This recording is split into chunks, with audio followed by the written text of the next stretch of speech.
Okay, in today's class, I will try to give you some geometric insight into those big matrices that we are talking about. Believe it or not, linear algebra has more to do with geometry or the pictorial representation of data than numbers. So what I'm going to talk about is, first and foremost, let me start with this question. By any chance, have you read through section 1? Did anyone read the part 1 of the textbook? No? Yes?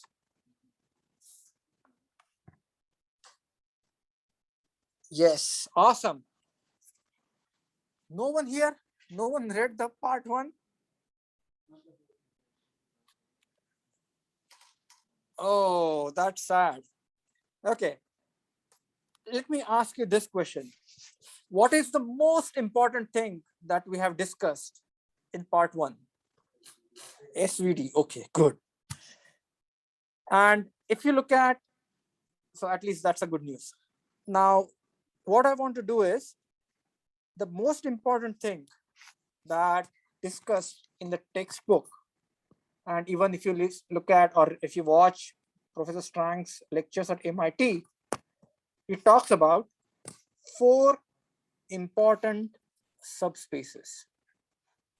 So 4 important subspaces.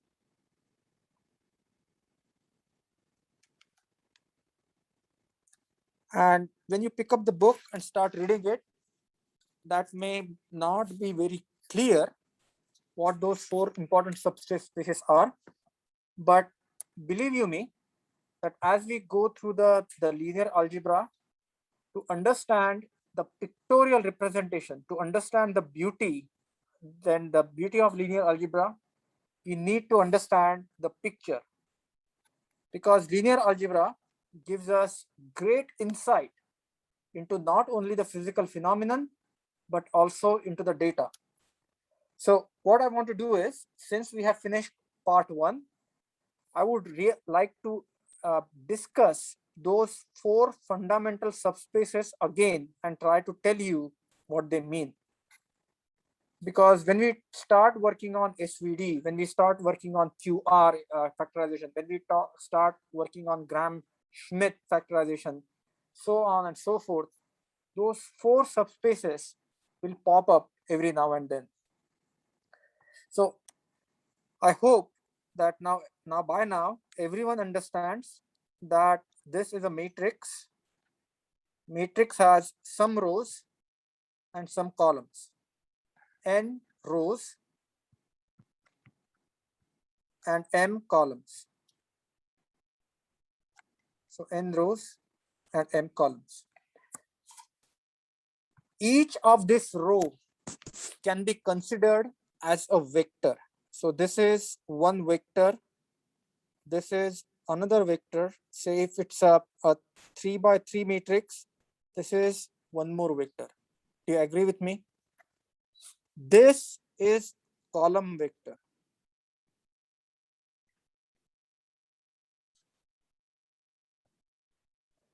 And in our limited understanding of 3 geometrical shapes, we can specify this column vector, each one of the column vector in my X, Y, and Z plane. X, Y, and Z plane. So for an example, if there is a number A, B, C, I can say this is A, then I can say this is B, I can say this is C, and where these 3 guys intersect,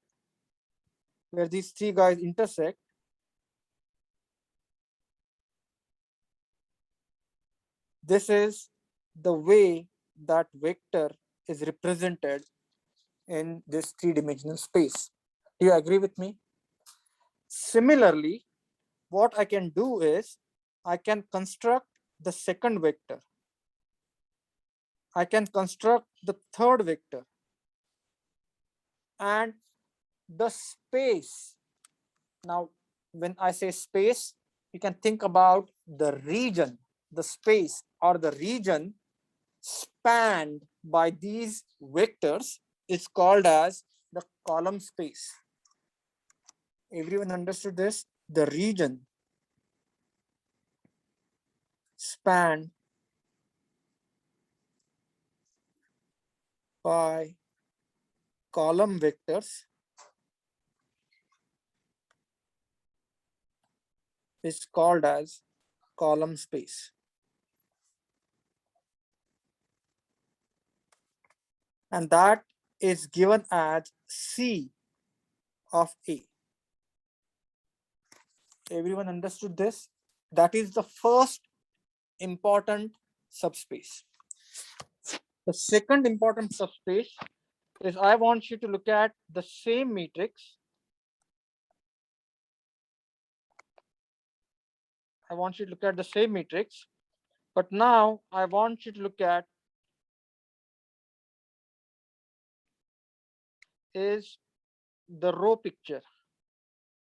So this is the first row, second row, and third row. So for an example, now you have A, D, E, E, F. No, A, B, C, D, E, F, G, H, I. So basically what I want you to look at is I want you to look at this is called as the row space. Again, same logic. What I'm going to do is this is row 1, row 2, row 3. So I'm going to do the exact same thing. But then you will say, so what should I treat as X, Y, and Z? So now you will treat X as A, then Y as B, and Z as E. So you have, again, now you have X, Y, Z. So now when you plot the vector, that vector is actually the row vector. You can do the exact same thing with another vector. You can do the exact same thing with another vector, and the region spanned by row vectors is called row space. Are you with me so far? So how would I write down the row space? I can write down the row space something like A transpose. When I do the transpose of A, can you see my row vectors get converted to column vectors? So CA transpose is nothing but the row space. Everyone understood this? These are two important subspaces for this matrix. And for 3 dimensions, 2 dimensions, we can understand. But once we go to 4, 5, 6, we don't have enough dimensions to draw those subspaces. But those subspaces, in the context of data, they exist. So the subspaces are valid for tensors as well. Now, next thing what I want to talk about is the concept of a null space. And I'm going to spend a minute here to talk about what is null space. Let me ask you, can someone tell me what is a null space?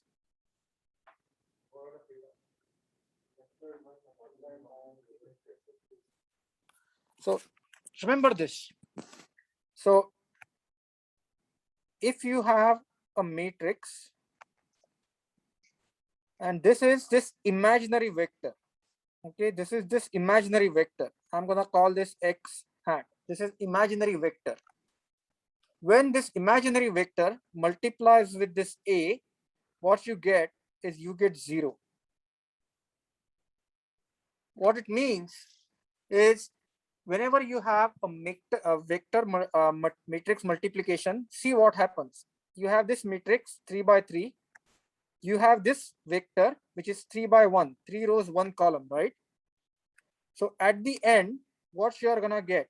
At the end, you're gonna get 3 rows, 1 column. So you're gonna get a vector. So any vector, when you multiply that by matrix, gives you another vector that could be either stretched or rotated. Do you agree with me? But imagine, okay, let me ask you, what happens when that vector is an eigenvector?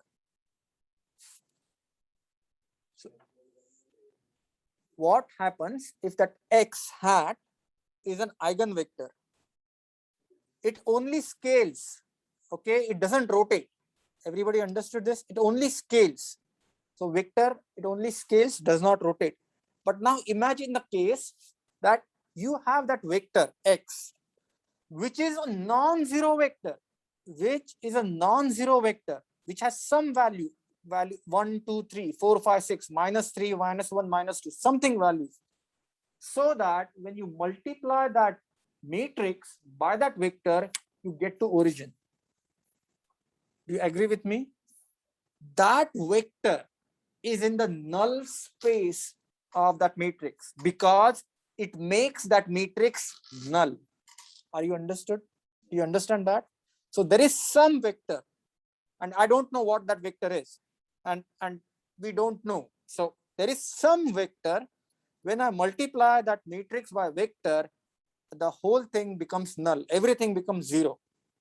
Even though the matrix is non-zero, and it's very important, even though the matrix is non-zero, even though the vector is non-zero, their product becomes zero. And imagine if I collect all these vectors, those null vectors, the vectors that make that matrix null, they form the null space. Everybody understood this? So now we have column space. So there is a null space associated with column space. So there is a null space associated with column space. What that means? That there are set of vectors. There are set of vectors. When I multiply the column space by those vectors, in other words, when I multiply that matrix by that set of another matrix, which is nothing but the null space, I finally get a matrix with all the zeros. Let me repeat this once again. So imagine I formulated this matrix. This is one null vector. This is another null vector. This is another null vector. Please note, these vectors individually are not zero, because zero is going to be the null in the null space all the time. So 0, 0, 0, you multiply by any matrix, it's going to be zero. But this is a non-zero. This is a non-zero. This is a non-zero. And now I'm going to multiply this matrix A. But somehow, miraculously, I get this matrix. And this is the matrix of big zero. Everyone understood this? This guy is the null space of that vector. I mean, null space of that matrix. Do you agree with me? Same thing is going to happen with the row space. You are going to have a null space for the CA transpose, and that is the null space for the row. Everyone understood this? These are the 4 important subspaces that author talks about.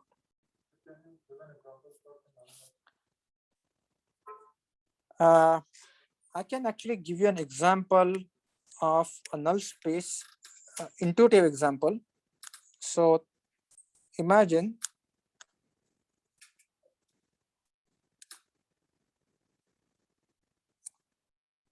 so let me, this is x, this is y, and let me just take 2-dimensional vector. So 2x plus 3y is equal to, say, 5. then you have 4x plus 6y is equal to 12. And what I'm going to do is I'm going to add, so here this system of equations can be solved. So this matrix now I have is 2, 4, 3, 6. And what I'm going to do is to make everything 0 simultaneously, say the vectors cannot be linearly independent. So you need another vector, which is something like 4x plus 6y is equal to 10. And now you can find the null space. So which is 4 times 6. And then you can find out the values of x and y. And then see for what values you get 0, 0, 0. So now again clearly you can find out the values of x and y, and then you will see that the value is going to become 0. Let me actually, there is a very nice example given in the textbook with some numbers.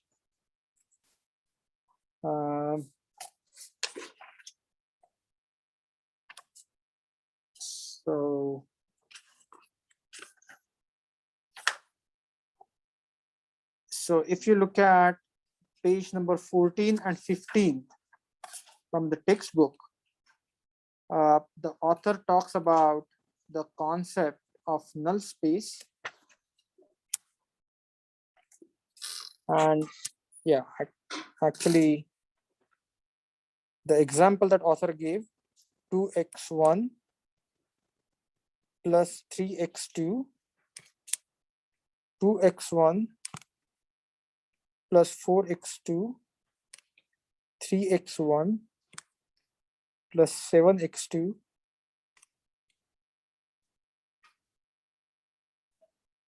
is equal to 1, 1, 1.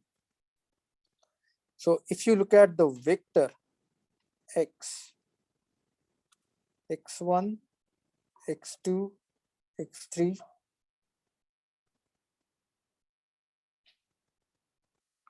one, one, one. This guy is not in the column space, so you can actually get into the null space.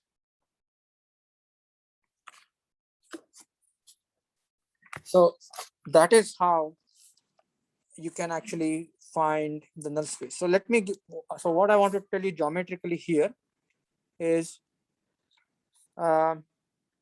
so a non-zero values of x and y, that will make this entire equation 0, 0, 0. So I'm trying to see if I were to do it something like, just a second.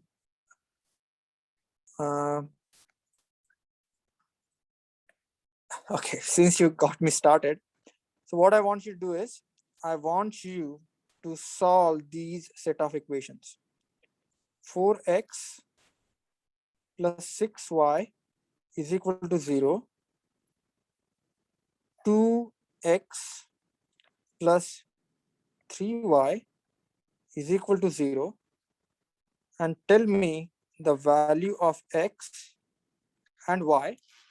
And this x and y would be in the null space. I give an example. If I say this x is equal to maybe so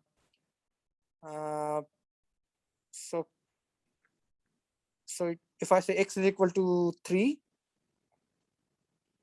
and y is equal to -2, if I say x is equal to 3 and y is equal to -2, do you agree with me that when I substitute this x is equal to 3 and y is equal to -2, I get zeros on the right hand side? So even though my matrix 4, 2, 6, 3, this is the matrix.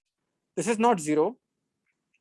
This vector 3 minus 2 is not 0. But when I perform the multiplication, do you agree with me that I get 0? I just thought of it just off the way. So awesome, cool. So this is in the null space.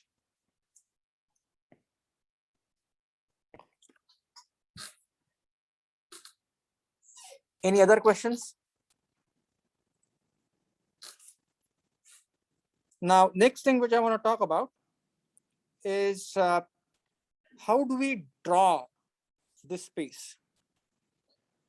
And the reason I want to draw this space, because I'm going to talk about the picture of linear algebra, which means how would you draw the SVD, or how would you draw the QR decomposition, or how would you split the matrices? So for that, these fundamental subspaces will be important. So I'm going to call this the column subspace. I'm going to call this the null space of the column space. So this is column A. This is the null space of column column A. Then you have the row space,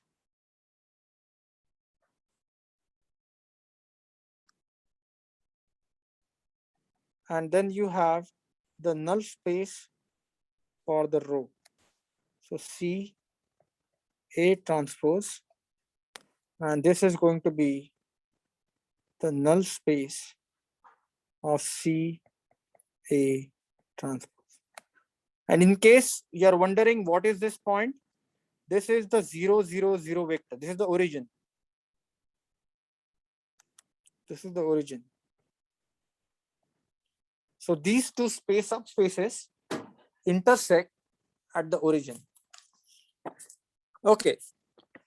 Now these are the 4 fundamental subspaces that we will use in the analysis. So we are going to talk about the numerical linear algebra, which is part 2 of the textbook. And today I'm going to talk about the theory part. So this may come out as a little bit boring and maybe theory, but once we start working out the problems, all this theory would make sense. Now, so first and foremost, why all this mathematical jugglery we are studying? We are studying this mathematical jugglery with a very simple purpose, that I want to solve AX is equal to B system, where A is a matrix, and that could be a square matrix or that could be a rectangular matrix. I want to find out the value of X. I want to know or find out what is the value. I want to know this. So I want to find this out. And I'm given this. This is given. Now, there are different problems associated with this simple equation. Couple of problems. First, the A could be big to very big.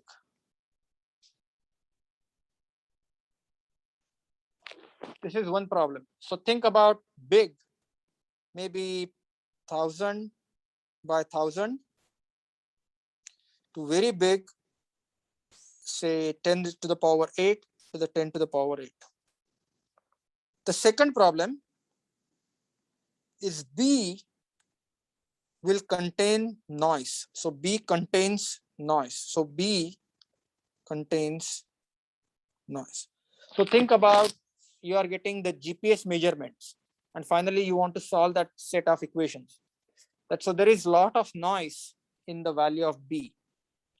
And then next problem that you can see is A is sparse,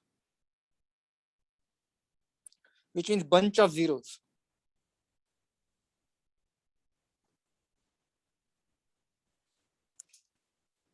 Next problem that you can see that A is ill conditioned, which means if you look at the eigenvalues of A, or if you look at the spectrum. So once again, something to think about. The eigenvalues are called the spectrum. The spectrum of a matrix is the range of eigenvalues, because basically as you send light through the prism, you see it constituent parts. So basically eigenvalues and eigenvector, they talk about the core of the matrix. So basically they give you the constituents of that matrix. So the spectrum, the matrix could be ill conditioned. What do I mean by ill conditioned? Ill conditioned means the maximum eigenvalue divided by the minimum eigenvalue. This is very, very large. So something like this. Or the maximum singular value divided by the minimum singular value is also very, very large. And when something like that happens, you cannot solve this problem effectively. Ax is equal to b. And the classic problem is A may or may not be invertible. If it's a square matrix, the A or the eigenvalues are close to 0. So these are the problems that occur. But our go-to tool to solve this problem is nothing but the singular value decomposition. So how do we use singular value decomposition to solve this problem Ax is equal to b? And I kind of gave you an outline for this, but I want to revisit that outline and try to provide you with some geometric interpretation.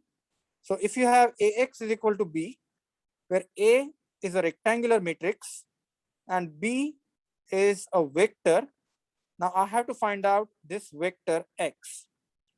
So the go-to tool is something called as SVD. Now what I want to do is, I want to take the SVD of A. So if I take the SVD of A, I'm going to have U, I'm going to have sigma, and I'm going to have V transpose. This is the SVD of A multiplied by X is equal to B. Now, at this point, it would be instructive. So if this is N by M, U is going to be N by N, sigma is going to be N by M, and V transpose is going to be M by M. Do you agree with me? So what I can do is, the beauty of SVD is U and V are called unitary matrices. So U and V are unitary, which means U transpose is equal to U inverse, which means U transpose is equal to identity. U transpose U is also identity. Same thing happens with V. V transpose is equal to identity, and V transpose V is equal to identity. So what I'm going to do is, I'm going to try to find out the solution of X using the singular value decomposition. So to start with, I have U sigma V transpose. This is known, multiplied by X is equal to B. And as a first go, I'm going to multiply left hand side and right hand side by maybe I can do it with V U transpose. So I'm going to multiply with U transpose, U sigma V X is equal to U transpose. Then I would have B over here. Now please note, U transpose multiplied by U is going to give me an identity matrix. So now I have left with sigma V is V transpose. What? Yeah, V transpose X is equal to U transpose V. Now at this point, and this is an important point that I want to talk about. If you look at sigma, sigma is a rectangular matrix. Very important. Sigma is a rectangular matrix. And this is the key observation. Sigma is a rectangular matrix. And I'm going to have sigma 1s, and say I have sigma 2. And I would, just for the sake of simplicity, I will add 0 here, 0, 0. And what I'm going to have here is I'm going to have 0, 0, 0, 0. So I would have the most dominant singular values, and then everything is going to be 0. Do you agree with me? This is how it's going to look like. The key question is, at this point, I want to go from the left-hand side to right-hand side. I want that sigma to go from the left-hand side to the right-hand side. So I want to invert. I want to invert that sigma matrix. I want to invert that sigma matrix. What is the best possible way I can invert that matrix? And please understand the question. This question is a little bit tricky. If you think about it, this is 3 rows, 4 column matrix. And I'm asking you this question, which is, what is the approximate value of sigma inverse?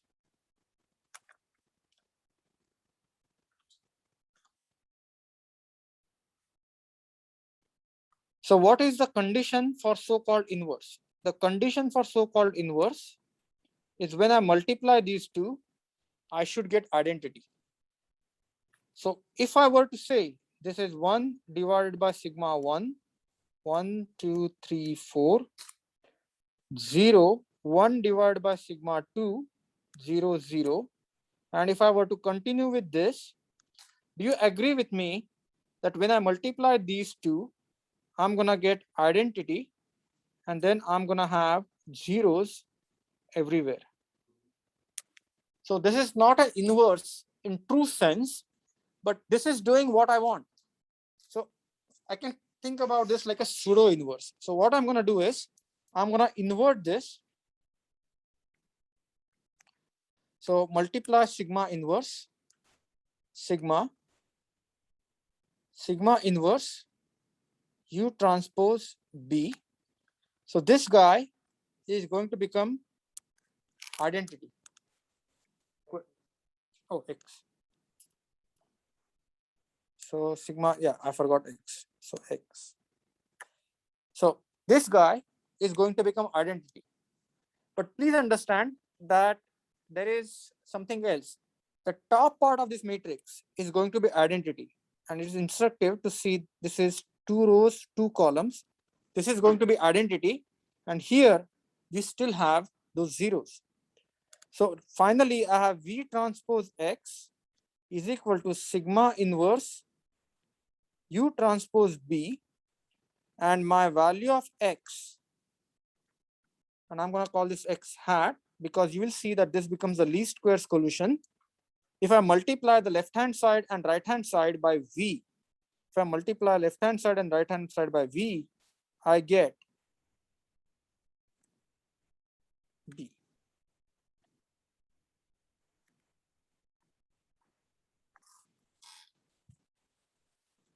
Are you with me so far?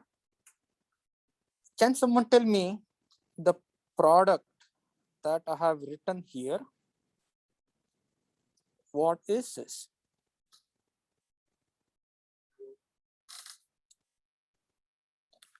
The product that I have written here is nothing but, is called as Moore-Penrose pseudo inverse.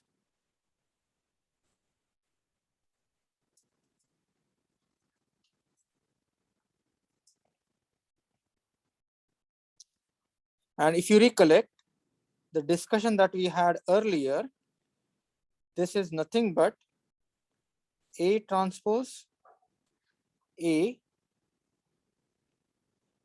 inverse multiplied by A transpose. This is the definition of pseudo inverse. A dagger, that is how it is defined. And just a quick recap. So last time we talked about it. So if you have equation AX is equal to B, what you do is you multiply that by A transpose.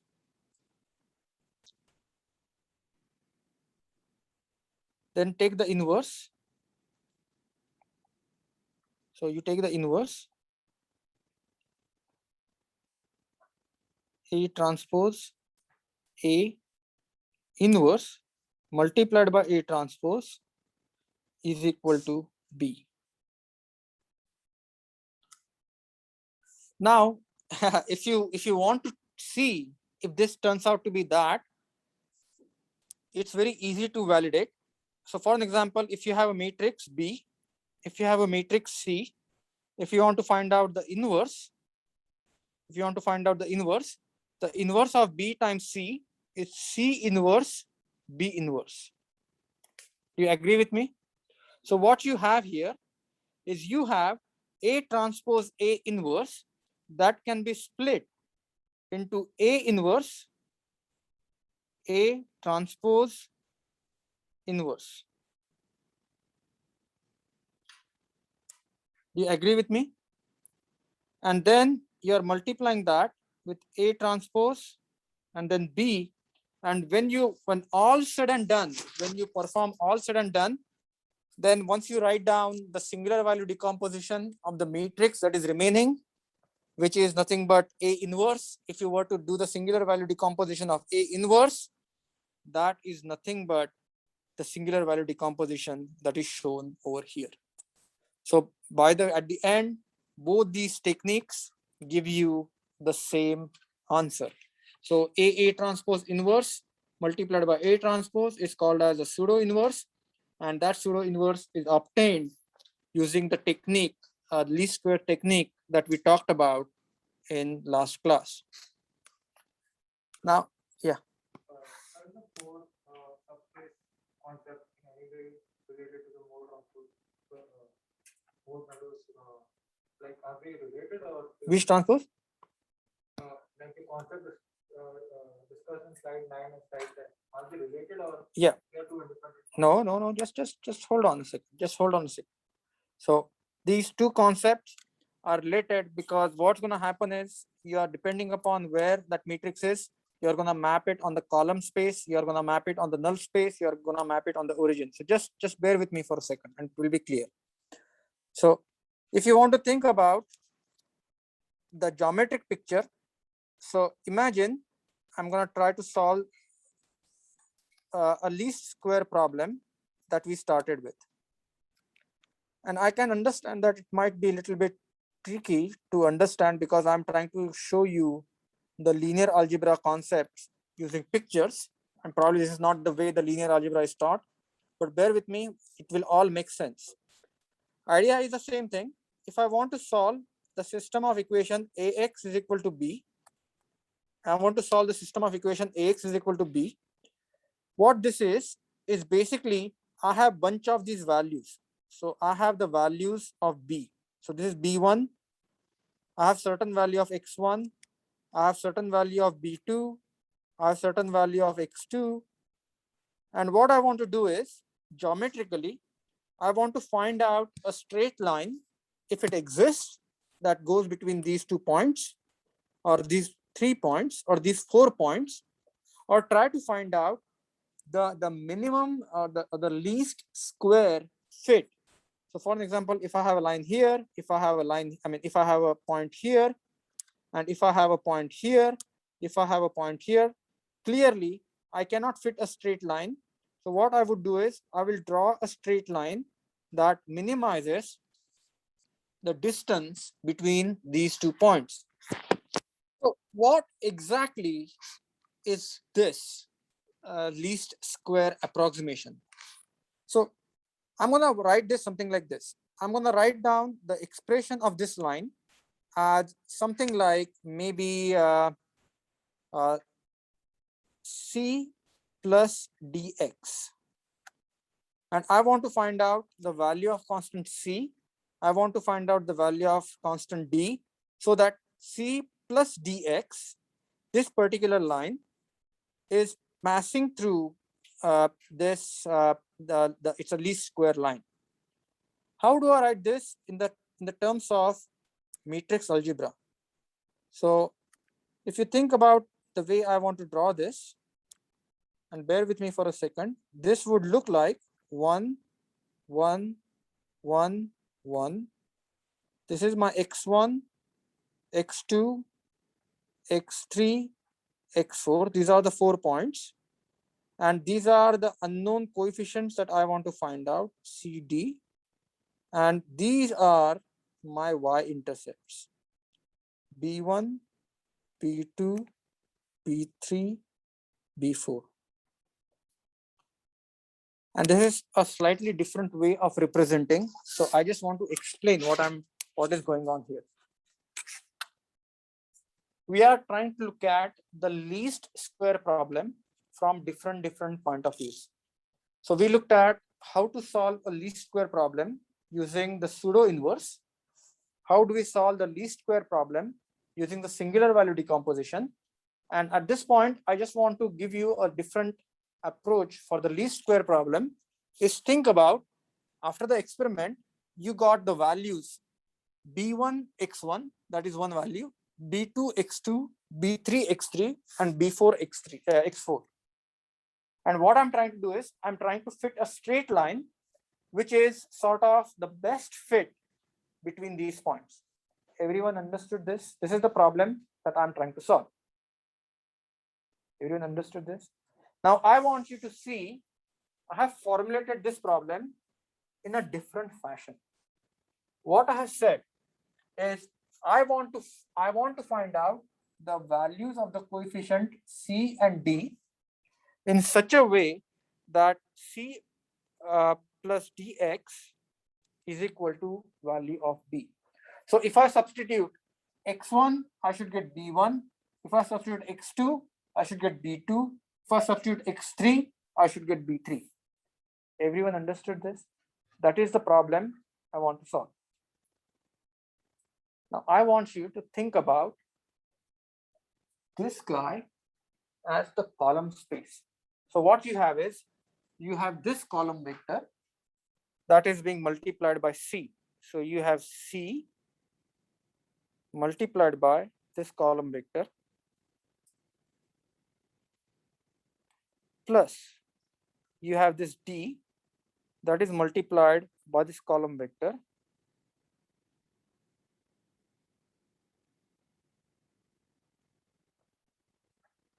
and finally, please note, c and d cannot change. C and d, they are scalar numbers that give you b1, b2, b3, b4.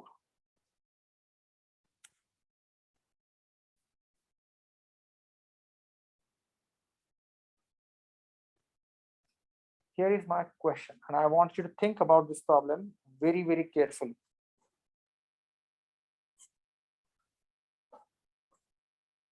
If these points x1, b1, x2, b2, x3, b3, x4, and b4, they fall on the same line. If all these points fall on the same line, do you agree with me? You can find out the value of C and D. If all these points, they fall on the same line, you can find out the values of C and D. What does it mean?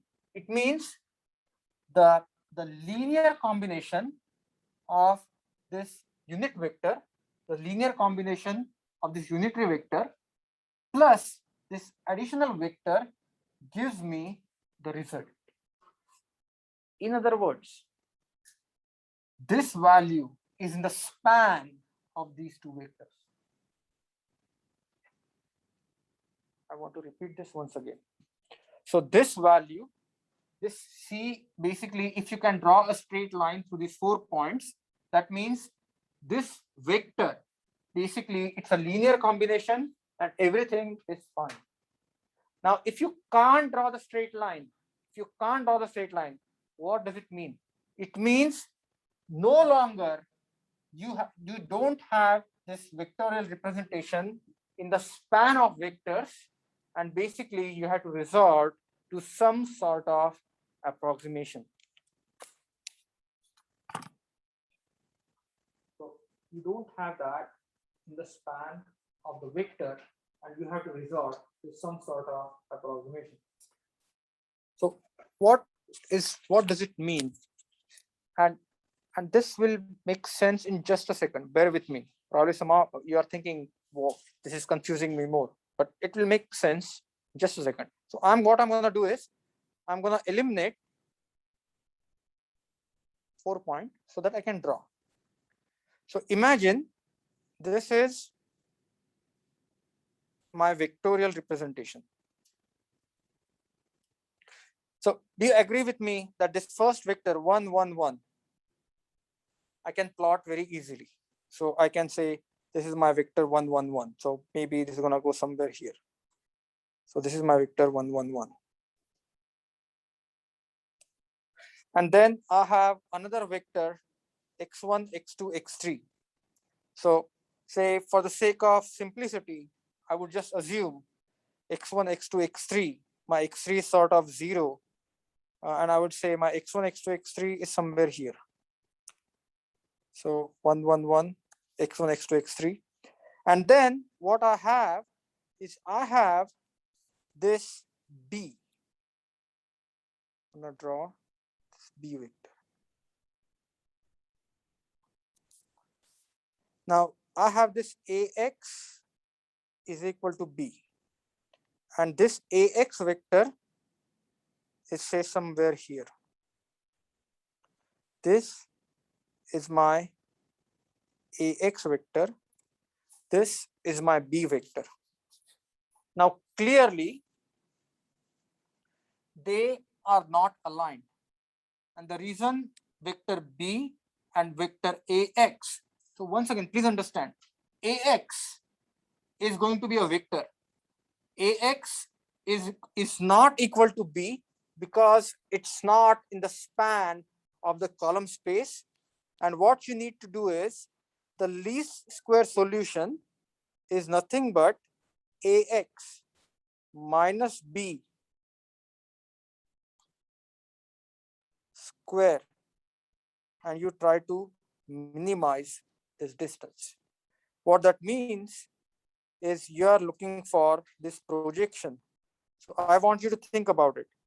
This is your AX vector. You really want AX is equal to B, which means AX should coincide with B.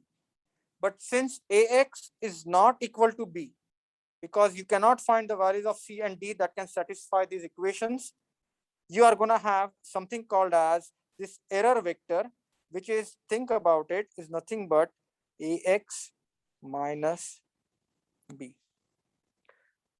So what does this least square solution do? The least square solution will try to minimize this difference between AX and B. And this point is very important. I will explain this to you in just 1 second with this figure. So you have AX is equal to B.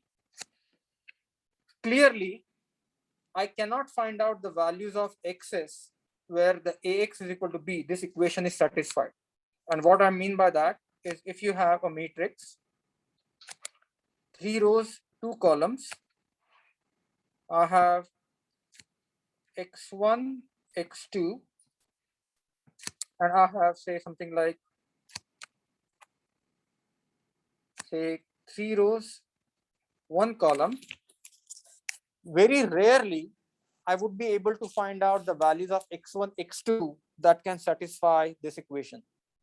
Most of the times this AX is not going to be equal to B. So AX is not going to be equal to B.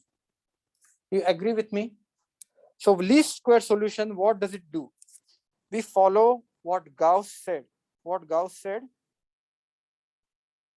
Gauss said the least square solution is ax minus b, and then basically take the square and then minimize. So take the difference. So this is the error. Do you agree with me? If my ax is not equal to b, then my error is ax minus b. So I'm taking error square and I'm trying to minimize this. And I don't know what you think about optimization, but the basic optimization is take the first derivative, equate it to 0. Take the first derivative, equate it to 0. So what's going to happen is this can be written as very simply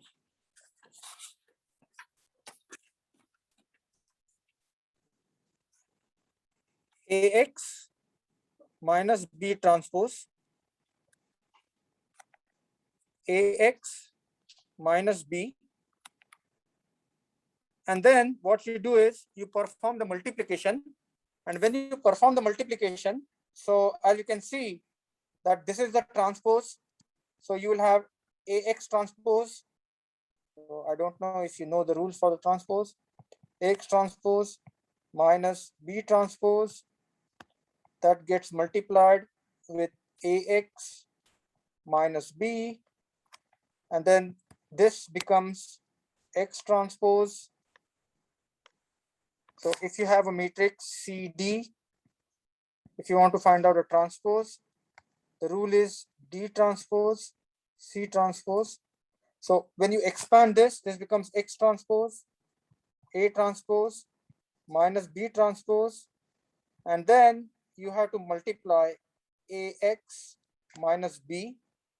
And then what you get is once you perform this multiplication, you're gonna get X transpose, A transpose, AX minus X transpose, A transpose, B minus, you're gonna get B transpose, A X, and then you're gonna get minus B transpose, B.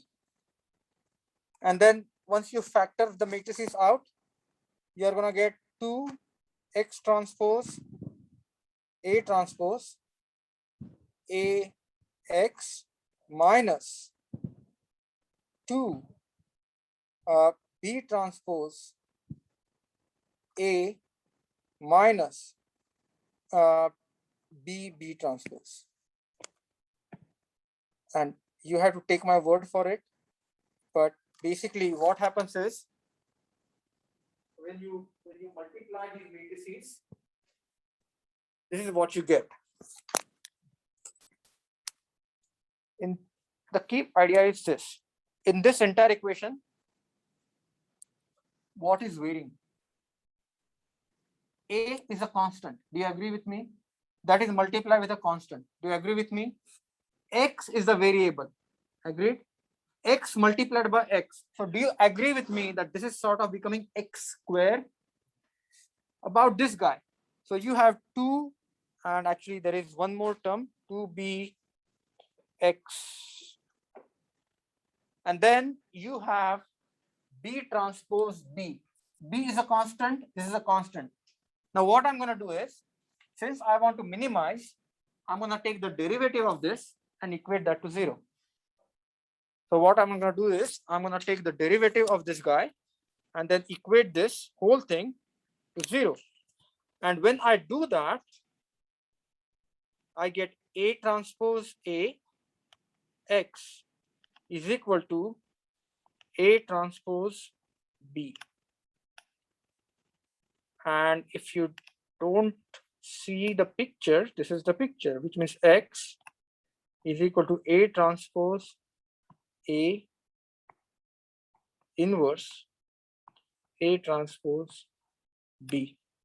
This is the exact same equation that we derived earlier.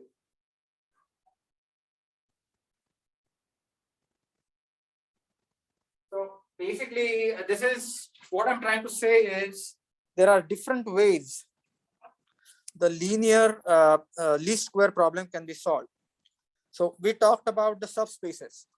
First and foremost, when you are trying to solve the least square problem, the least square problem needs to be solved because it's not in the subspace. That is the fundamental problem. That you don't have that vector is not in the subspace spanned by the column. So we have to find out some sort of approximation. What is this approximation? This approximation is we find the projection in the subspace such that this error vector is minimized. So what we are trying to do is this is the subspace spanned by different vectors. But what I want to find out, the values of x so that this error gets minimized. And how is this minimization achieved? This minimization is achieved by means of optimization technique, and the very fundamental optimization technique is take the first derivative and equate it to 0. So a quick recap, whether you use the optimization technique, whether you use the SVD, or whether you use the geometric approach, finally your results are going to be the same. Now, why is this important? Because let me tell you what's going to happen. When we are going to look at the neural nets or machine learning, we are going to have huge matrices and we have to find the weights. We have to iterate through the process to find out those weights. And at that time, the idea is we are going to try to minimize the error. But in this particular case, this norm is called as L2 norm, but in most of the optimization or the neural network problems or machine learning problems, we just focus on something called as L1 norm. So before I go any further, I just want to quick recap of what we talked about in today's class, because next thing I'm going to talk about is how to.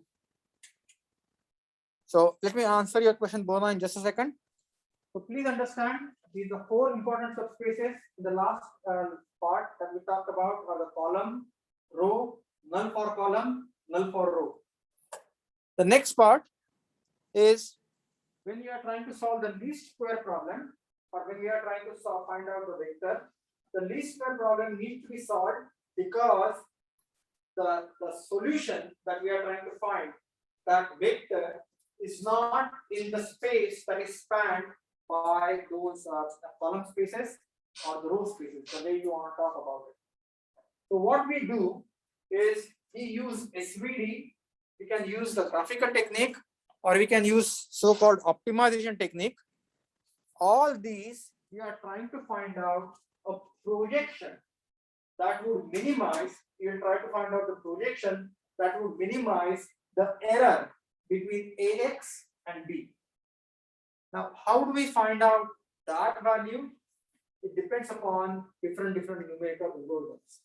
So basically, you can actually use GRM res, you can use Arnoldi, Lankos, all that type of stuff that we'll talk about. That would help us to minimize or to find out this projection.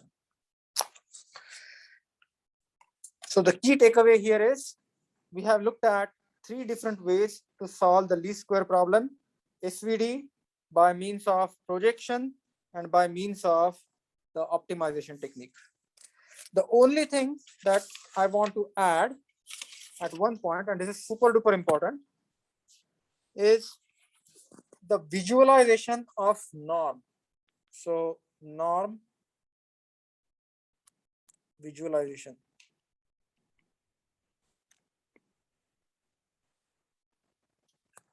So consider that I'm going to show you the line. This is an equation of a line. This is an equation of a line. This is an equation of a line. Same line.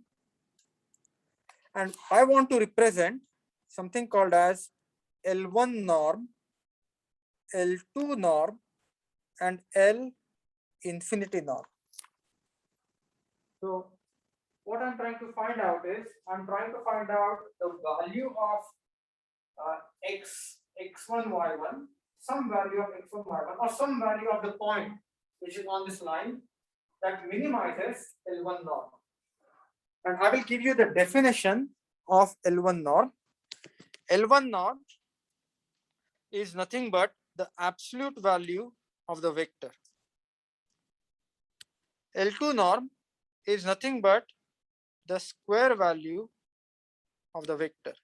And L infinity norm is nothing but the maximum infinite value or the maximum value of that vector. So usually, if you have a vector, if you see something like this that indicate it's just an L1 norm, you can think about L1 norm as just an absolute value. L square norm, you can think about it like you have, if this vector is comprising of x1, x2, it is x1 square plus x2 square. And L infinity norm is nothing but the maximum value of that vector. These norms can be extended to matrices as well. So what I want to show you here is, first let's look at the x square norm. This is something similar to a circle. Do you agree with me? So if my vector is, say, I'm going to call x1 and this is y1, I want to minimize x1 square plus y1 square. So what I'm going to do is, I'm going to try to draw circle here, try to draw circle here, try to draw circle here, so that the circle finally touches this line. And this is the point where the L2 norm is satisfied. So this is the geometric representation of the L2 norm. Now, if you look at L1 norm, is think about that you have x1, you have y1. So what you are going to do is, you are going to look at the absolute value of x1, y1 and see which one is maximum. So if you think about it, so you are going to have this rectangle, and this rectangle is going to grow something like this, and to the point that it touches the very first value. So I want to minimize L1 norm. So how do I, this is where the L1 norm gets satisfied. So this is the L1 norm. And then if you want to find out the L infinity norm, the idea is you can start drawing. So I will tell you what that this norm means. So think about it, that this is one point x1, this is one point y1, which is the maximum distance here, x1 and y1. This is going to be maybe x1 square plus y1 square. You agree with me? So you would start expanding this to the point that it kind of touches this guy. And please note that the scaling may not be uniform. So this is not a square, this is a rectangle. So this is the norm of x, L1 norm, L2 norm, and L infinity norm. And you will see that in most of the mathematics, when we are trying to solve the least square problem, L2 norm is a norm of choice. But when we try to look at the machine learning problems, we are going to look at the L1 norm. That norm is used. If you look at the control problems, means if you were to look at H infinity control, so in H infinity control design, what they do is they use H or X infinity norm. So L infinity norm is used in H infinity control. This is used in machine learning. or AI type of problems. And this is used in the least square.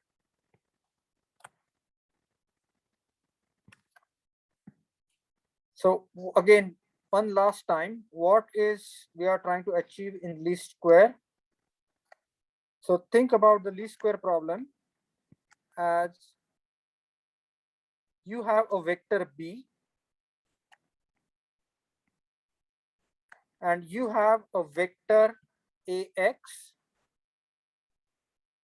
This is the vector AX, and you have a vector B, and you are trying to find out the projection of this vector B onto vector AX, because that is when this distance is going to be minimum. So this error will be minimized. So what you want to do is you have a span. So you have the width. So AX is going to be the span of this, the column space of A. AX is going to be in the column space of A. But unfortunately, B is not within the column space of A. That's why we don't have a solution. So the least square solution is, what we are trying to find is, we are trying to get the value of B. This is the vector B. And we are trying to find out the projection of B onto AX in such a way that this error is minimized. So if I want to write down this as a vector representation, this is very important. So if I show this as AX, if I show this as B, ideally AX is equal to B, which means these two vectors should coincide. But since it's a least square problem, you have this additional vector.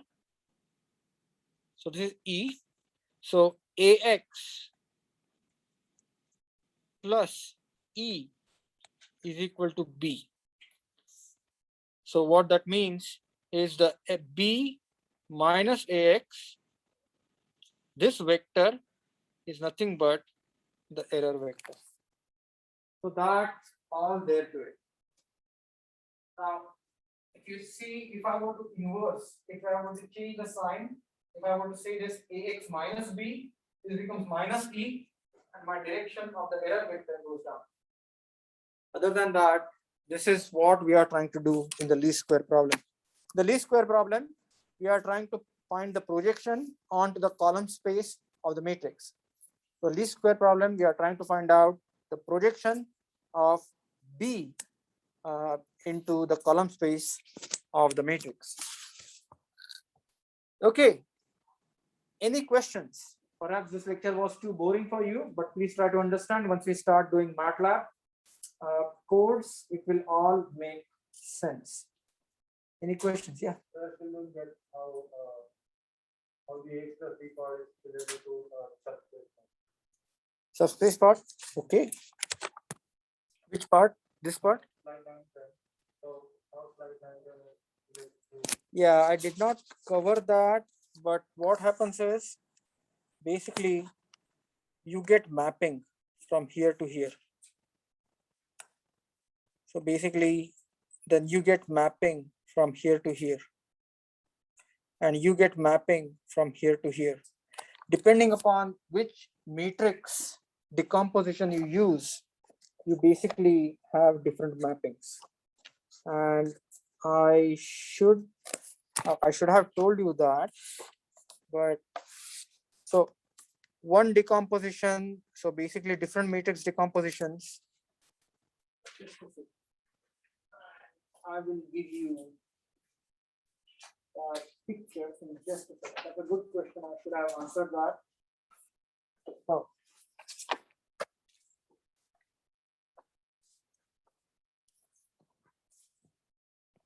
So for SVD, you have U, you have V. Those U and V, those input bases, U and V, they are into the row space of the U and V in SVD. They are part of the row space of A. if you look at QR decomposition or LU decomposition, L, Q, and U, they are the output bases.